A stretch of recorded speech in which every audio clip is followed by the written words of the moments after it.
chamar agora para compor a mesa virtual, né, o nosso carro de som virtual, nosso assessor, né, que ele é o consultor financeiro, deixar claro a toda a categoria que a ideia aqui era ser um bate-papo Paulo Ruben e Jaqueline, nossa assessora do Diese, mas infelizmente ela não pôde compor essa mesa, então Paulo Ruben vai assumir esse desafio aí sozinho, mas tem total competência para falar sobre o assunto, ele que nos colabora e quem quiser está disponível no nosso site, na parte lá de formação política, os cadernos, não, como é que você chama mesmo? Carta de conjuntura. Cartas de conjuntura, né? Dentre outros documentos que o Paulo Rubens nos assessora. Então, quem quiser, está disponível todos esses documentos na aba Formação Política do nosso site. Então, agora, saiu de cena mais uma vez, agradecendo aí a Paulo Rubens, para ele falar aí, deixa eu lembrar aqui quantos minutos são, 20 minutos. 20 minutos para você falar aí sobre os estudos, né, juntos naquele grupo, que a gente fez um grupo chamado Gente, né, para a categoria ficar sabendo dessas questões de bastidores, junto com o Diese, com os advogados. Quando foi decretada a portaria 13, a gente criou esse grupo, né, para discutir as estratégias, descobrir os problemas, né, como o Diese encontrou superávit, né, no orçamento do tribunal, omissões no seu documento de resposta também. Então, Paulo Ruben com a palavra. Obrigado. Obrigado, Alcides. Muito boa tarde. Quero saudar em nome de Alcides a toda a diretoria do sindicato. Eu estava ouvindo atentamente todos os blocos, ouvi atentamente Mariana e Carol, colocando questões tão importantes do ponto de vista da igualdade de gênero, da divisão de responsabilidades, sobretudo nesse momento de pandemia, de quarentena. Eu tive o prazer de ser filho de uma família onde meus pais dividiam basicamente igualmente as tarefas de casa, ambos trabalhavam fora, mas eu aprendi a fazer muita coisa de atividade doméstica com meu pai. Aprendi a passar roupa com meu pai, aprendi a lavar louça com meu pai, aprendi a lavar roupa, botar para estender, varrer casa, passar palha de aço no chão de taco. Tudo isso eu e meus irmãos aprendemos com meu pai, que sempre teve uma postura muito correta em relação a essas tarefas do dia a dia da família e do lar, né? Quero também cumprimentar toda a categoria dos servidores do judiciário, servidores públicos de uma maneira em geral. Hoje é o Dia Mundial da Classe Trabalhadora, dia 1º de maio, e sempre, como dizemos, é um dia de luta, é um dia de conquistas, é um dia de comemorações, um dia de resistência aos ataques que nós estamos sofrendo. E eu queria aqui começar essa nossa conversa fazendo um alerta bastante grave do que pode acontecer na próxima segunda-feira, sessão convocada para 11 da manhã, pauta da votação, proposta de emenda constitucional número 10 de 2020. E óbvio que isso está totalmente, completamente relacionado com a luta dos servidores do Judiciário de Pernambuco.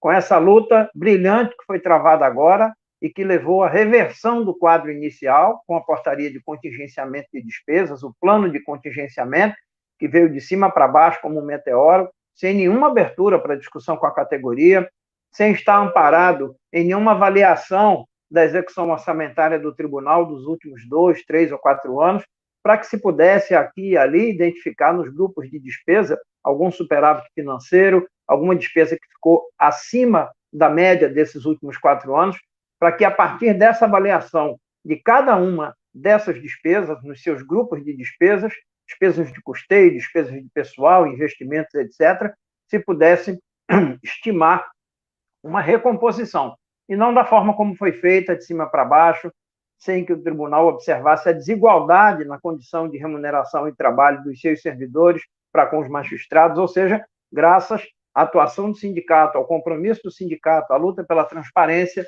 o que se conquistou foi isso que vocês estão publicando e nós estamos acompanhando, e muito mais se pode conquistar na medida em que a gente derrube esse castelo do orçamento fechado, do orçamento secreto, das rubricas sem explicação, como nós vamos observar aqui em algumas categorias que eu selecionei para abordar já esses primeiros meses de 2020 na execução do orçamento do Tribunal de Justiça.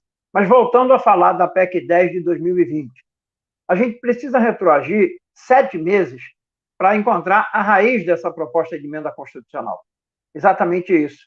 No ano passado, no dia 1º e no dia 2 de outubro, aconteceu pela primeira vez em Londres, no Reino Unido, uma reunião com mais de 30 países, mais de 450 delegados, mais de 200 companhias financeiras do mundo inteiro, e essa reunião ela aconteceu para que se discutisse o que fazer com os papéis, as ações, os ativos, os certificados de crédito de empresas que estavam à beira da falência. Em inglês chama-se distressed investimentos. Qualquer um que colocar nas redes sociais, no Google, vai encontrar explicação para isso, e vai encontrar já portais de consultorias financeiras no Brasil dizendo por que vale a pena apostar nesses investimentos de companhias que estão quebrando. Então, lá em Londres, há 7 meses, no dia 1º de outubro, começou essa grande reunião mundial.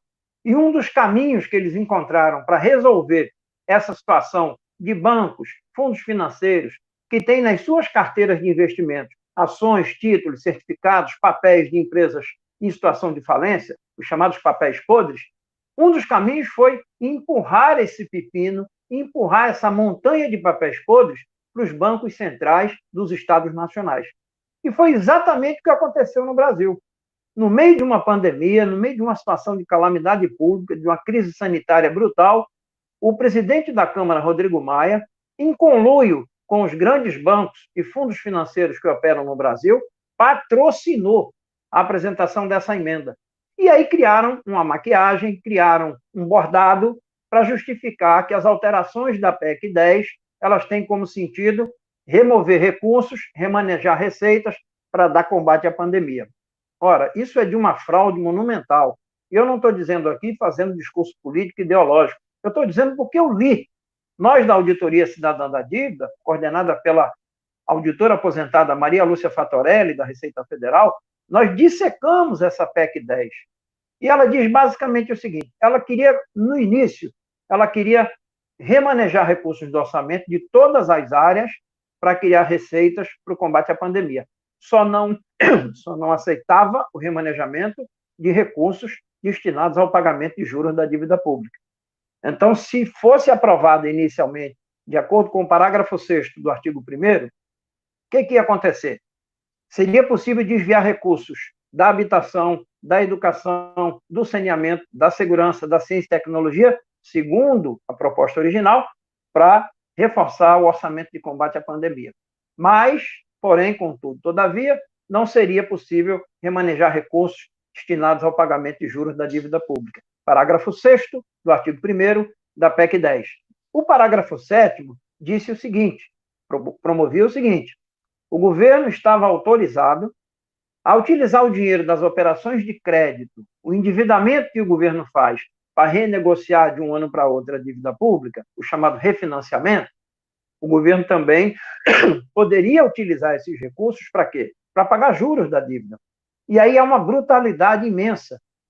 Os recursos que são utilizados para o pagamento de juros, eles caem na categoria das despesas correntes, porque os juros são pagos anualmente. Os recursos utilizados para refinanciar a dívida, que não pode ser paga até o final do ano, caem na categoria das despesas de capital, ou seja, refinanciamento e uma nova amortização da dívida. Então, eles passaram a admitir na PEC 10, segundo o parágrafo 7º do artigo 1º, que o governo, em se endividando para refinanciar a dívida que não pode ser paga, esses valores também poderiam ser utilizados para pagar juros, ou seja, mais uma vez, para beneficiar o capital rentista, que é aplicado e busca rendimento em juros com os títulos do Tesouro. O parágrafo 8º é também escandaloso. O parágrafo 8º propõe que uma exigência da Constituição Federal fosse relativizada durante o período de combate à pandemia, que é o quê? Não se pode fazer despesas de capital com operações de crédito acima do valor exato dessas despesas de capital. O que eu quero dizer com isso? O governo resolveu quebrar a regra de ouro prevista no parágrafo 3º, no inciso 3º do artigo 167 da Constituição Federal. Então, a partir disso, o governo pode fazer operações de crédito acima das despesas de capital e, obviamente, de acordo com o parágrafo anterior, o parágrafo 7º, usar o saldo dessas operações de crédito também para pagar juros da dívida. Eu fui investigar nas contas do Tesouro Nacional o resultado dessas operações. E o que a gente encontrou? Em 2019, as despesas de capital, representaram 871 bilhões de reais. A amortização da dívida comeu disso 752. Sabe quanto restou para investimento no país? 42 bilhões de reais. Ora, quando você faz despesa de capital, classicamente, historicamente, você está envolvido com operações de investimento para a constituição de ativos. Portos, ferrovias, aeroportos, laboratórios, universidades, hospitais, usinas, mecanismos de transferência, mecanismo de transmissão, ou seja, você faz uma operação de crédito, faz uma despesa de capital para aumentar a capacidade produtiva do país. Não é o que vem acontecendo. Então, eles fizeram, na verdade, uma proposta de emenda constitucional para legalizar uma pedalada financeira. Ou seja, eles querem que o governo possa utilizar pagamento de despesas de capital com recursos de operação de crédito em valores acima daquilo que pode ser feito para o pagamento dessas despesas. Mas a mais absurda proposta da PEC 10 é exatamente o que está no parágrafo 10 e no parágrafo 11º. O parágrafo 10 autoriza o Banco Central a comprar títulos, papéis, certificados de crédito e um sem número de papéis que estão em situação podre na carteira de investimento dos bancos e dos fundos financeiros. Quando essa PEC foi aprovada na Câmara e foi ser discutida no Senado, o Senado chamou o presidente do Banco Central e ele confirmou que a estimativa é de 970 bilhões a 1 trilhão de reais depositados nas carteiras de investimentos de bancos e fundos financeiros. Óbvio que isso não saiu da noite para o dia. Isso veio exatamente como uma estratégia definida lá em Londres, há 7 meses. Ou seja, se existe papel podre na carteira dos bancos, como é que nós vamos nos safar? Nós vamos jogar esses papéis para o Banco Central. E como é que o Banco Central fica autorizado a comprar esses papéis? No mercado secundário, às escuras, sem que se saiba quem vai ganhar com isso e sem que se saiba os preços que vão ser pagos, porque no mercado secundário você não tem transparência alguma. Então, se quer fazer isso, aumentando a dívida pública, porque através da emissão de novos títulos pelo Tesouro, o Banco Central vai comprar esses papéis podres, vai pagar com títulos públicos, e aí os títulos públicos que vão aumentar a dívida pública vão ser pagos no futuro, juros e amortização, por nós, pelos trabalhadores, pelos contribuintes. Então, isso significa a probabilidade, sem a correção monetária, de você aumentar em mais de 1 trilhão uma dívida pública que já é superior a 5 trilhões. Então, eu estou fazendo esse preâmbulo porque é vergonhoso. É um golpe financeiro sem tamanho. É um golpe financeiro que não se pode admitir a aprovação na votação final, segunda-feira, a partir das 11 da manhã, pelos deputados e deputadas da Câmara Federal. A Auditoria Cidadã já conseguiu a notificação extrajudicial de todos os deputados e deputadas, dos 513. Eles não podem agora dizer que não sabiam do que se tratava.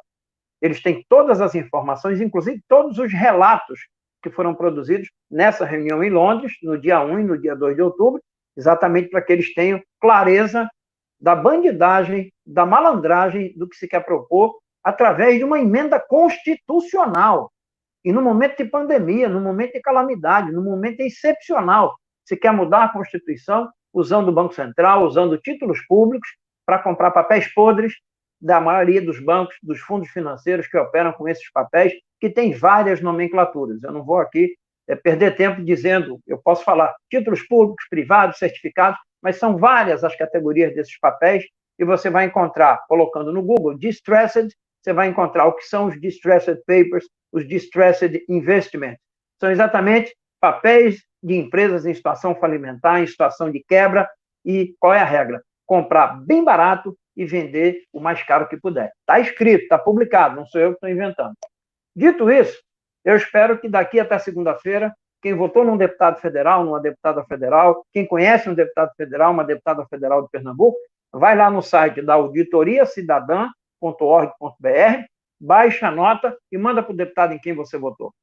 Ele já recebeu isso, mas é importante você que é amigo, que é eleitor, você que participou do comitê de campanha de um dos 25 deputados federais de Pernambuco, fazer pressão dizendo, não vote a favor dessa imoralidade. Não vote a favor do aumento da dívida pública e do sequestro do futuro, das futuras gerações, que serão privadas de investimento a favor do emprego, da saúde, da educação, para que se paguem mais juros referentes aos títulos que vão ser transacionados pelo Banco Central, comprando essa podridão estimada em mais de R$ 1 trilhão, que está lá em papéis podres nas carteiras de investimentos dos bancos e dos fundos financeiros.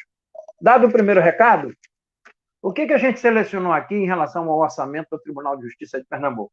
Eu selecionei 3 categorias que a gente já vem debatendo com a direção do sindicato, porque elas precisam ser melhor explicadas.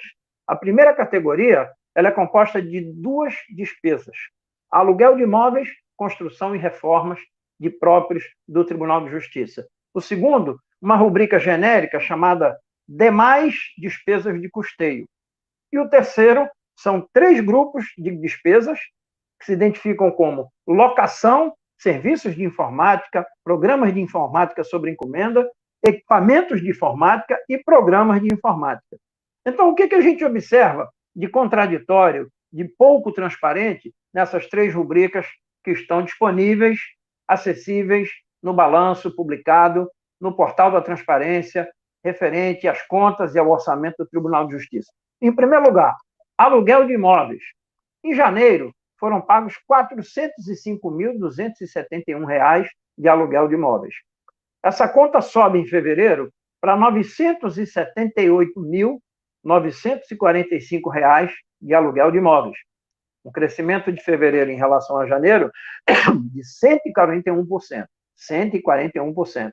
Em março, essa conta vai para R$ 1.398.136, subindo, portanto, 42% em relação a fevereiro, mas subindo absurdamente 244% em relação a janeiro. Eu vou repetir: aluguel de imóveis. Janeiro, R$ 405.271. Fevereiro, R$ 978.945. E março, R$ 1.398.136. E aí, quando você vai para construção e reformas, em janeiro foram pagos R$ 121.602. Em fevereiro, R$ 709.241, um crescimento de quase 5,8 vezes em relação a janeiro.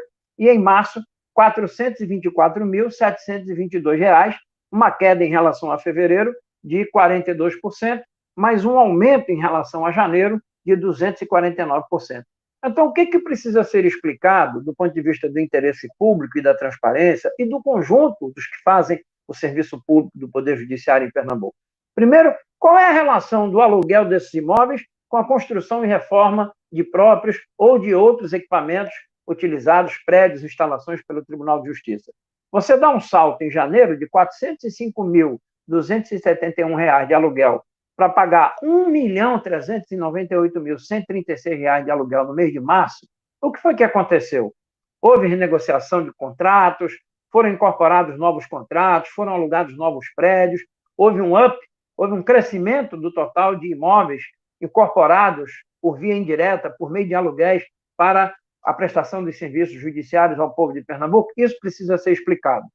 Outra questão: demais despesas de custeio. Em janeiro, R$ 3.165.914. Em fevereiro, R$ 3.179.062. Em março, R$ 4.341.110. Ora, se você observar a planilha do balanço, as demais rubricas elas têm razoáveis explicações de identidade. Essa aqui não. Demais despesas de custeio. E o que me chamou a atenção é que esses valores eles são muito próximos dos valores computados como pagamento de auxílio transporte. Nos 3 meses, há uma proximidade desses valores das demais despesas de custeio. Janeiro, R$ 3.165.000, fevereiro, R$ 3.179.000, março, R$ 4.341.000. À exceção de março, janeiro e fevereiro, os valores são parecidos com as despesas referentes ao auxílio transporte. Mas é importante que se destrinche, que se esclareça do que consta nessa planilha as chamadas demais despesas de custeio, que no ano passado, pelo que nós tabulamos de janeiro a dezembro, elas superaram a casa de R$ 30 milhões. Então, é preciso que o Tribunal de Justiça dê mais transparência a essa rubrica. Ela não pode ser publicada apenas com essa característica, demais despesas de custeio, já que todas as demais, repito, anteriormente, elas estão minimamente explicadas alimentação, custeio, diárias, etc, etc, etc. A outra rubrica, como eu disse, é locação, serviços de informática, aquisição de equipamentos de informática e aquisição de programas de informática. Vocês vejam, no mês de janeiro não se registrou nada, nenhuma despesa na aquisição de programas, não se registrou nada na compra de equipamentos de informática. Zero para compra de equipamentos e para compra de programas de informática. Em fevereiro, não foram comprados programas de informática, mas equipamentos foram comprados R$ 625.370. Em março, foram adquiridos R$ 2.230.640 de programas, haja programa para o Tribunal de Justiça de Pernambuco, e aquisição de equipamentos, R$ 3.247.063. Em março, aquisição de equipamentos, R$ 3.247.063, e de programas, R$ 2.230.640. Deve ter havido aí uma renovação geral dos equipamentos de informática, dos programas. Os programas certamente estavam obsoletos, estavam travando, já não estavam à altura da digitalização necessária dos processos, do processo judicial eletrônico, enfim, é preciso que se explique isso. Agora, o que chama atenção é essa rubrica. Se você for lá baixar a planilha, ela tem uma nomenclatura extensa. Essa nomenclatura ocupa 4 linhas da identificação da natureza do gasto. Então, em dezembro de 2019, foram R$ 3.020.506 com locação, serviços de informática, etc, etc, etc, etc. Em março, foram agora R$ 1.252.963. Em fevereiro, R$ 1.166.661. Em janeiro, completando, assim como aquisição de equipamentos e de programas, nenhuma despesa computada na planilha disponível da prestação de contas. Então, é preciso também que o tribunal espelhe maior transparência na identificação dessas funções, seja serviços, locação, compra de equipamentos, compra de programas, porque são gastos altíssimos. Março, R$ 1.252.000, fevereiro, R$ 1.166.000, dezembro, R$ 3.020.506, e, além disso, março, aquisição, R$ 3.247.000, programas, R$ 2.230.000, fevereiro, R$ 625.370 de equipamentos de informática. Então, basicamente, da maioria das despesas apontadas na planilha, a gente tem questionamentos aos gastos com aluguel de imóveis, construção e reforma, outras despesas de custeio, locação, serviços de informática, equipamentos de informática, programas de informática. E só para concluir, lembrando que até segunda-feira nós estamos em plantão diário com a Auditoria Cidadã da Dívida. Devemos ter um debate domingo com a auditora Maria Lúcia Fatorelli. Eu e ela vamos debater o que é a PEC 10, quais são as suas consequências, porque a estratégia do governo federal é priorizar o pagamento da dívida pública, é priorizar transferência de recursos para a dívida pública, como já está proposto desde novembro com a PEC 186, 187 e 188. E eu concluo lembrando que o vice-presidente general Mourão acabou de fazer uma live com o Banco Itaú. Não foi com o Sindijude não, viu, Alcides? Não foi com a Fenajude. Acabou de fazer uma live com o Itaú Personalité. E disse lá para os banqueiros que o governo vai seguir a linha, o governo vai tocar de novo a pauta das reformas, do ajuste fiscal, e que essa história do Estado, como agora, está gastando fora do script, fora do roteiro, está deixando o governo muito estressado. O governo não vai manter o Estado com essa postura de gasto, de investimentos na saúde, na infraestrutura, em benefício do emprego, da assistência social. Para eles isso é uma excepcionalidade e já vão voltar para a regra velha do Estado mínimo para o povo, mas do Estado máximo para a dívida pública, para o capital e para os bancos. Ô, Paulo, permite fazer uma pergunta? Né? Claro. Foi informado que seria criado uma espécie de plano Marshall, né, pelo Brasil, e isso é que deixou abalado aí os investidores, né, os usurpadores do fundo público, porque seria uma saída, digamos assim, ortodoxa, keynesiana, né?